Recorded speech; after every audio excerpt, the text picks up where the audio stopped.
tej današnji akciji študentov drugega letnika turizma in gostinstva na Višji šoli za gostinstvo in turizem so v kuhinji pravzaprav sami fantje. Zakaj?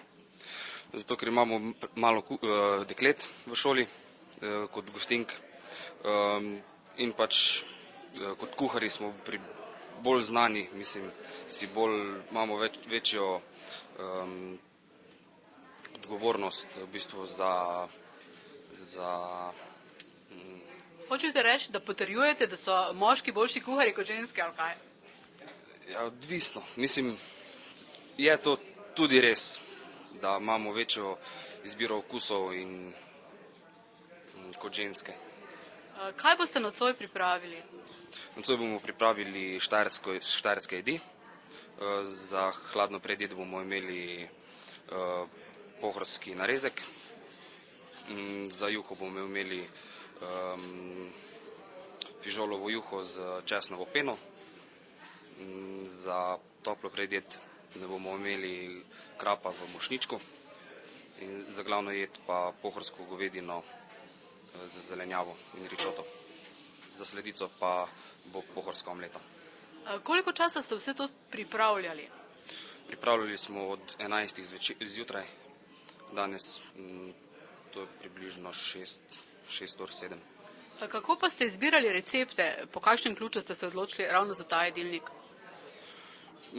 Morali smo izbrati nekaj štajerskega, da prikažemo tudi drugim, kako se dela, v bistvu, da prikažemo še drugim štajersko kuhinjo. Izbrali smo pač najbolj take štajerske jedi, ko so najbolj v bistvu znane. Se vam zdi, da Štajerci poznamo štajersko kuhnjo? Ne vem. V bistvu ne. Bolj v bistvu pripravljamo druge jedi, ki niso štajerske.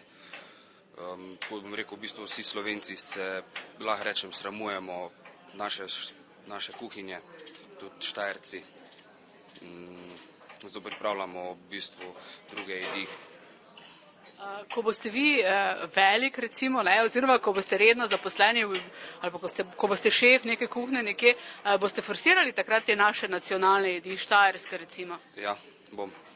V bistvu imam tudi namen, da grem v tujino in tudi tam prikažem našo kuhinjo. Danes, nažalost, ne moremo predstaviti takšnih jedi, kot smo si jih zamislili. Za hladno predjed bomo predstavili mesni narezek 2008.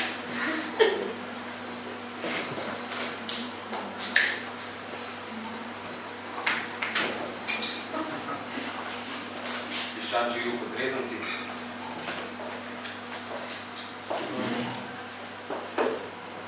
Za toplo predjed pa bomo sredili s posedinami z jurčki.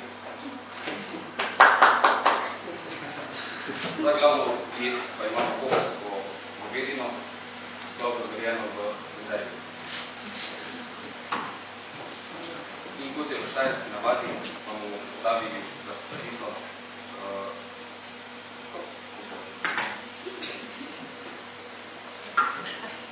seveda pa se vse lahko tudi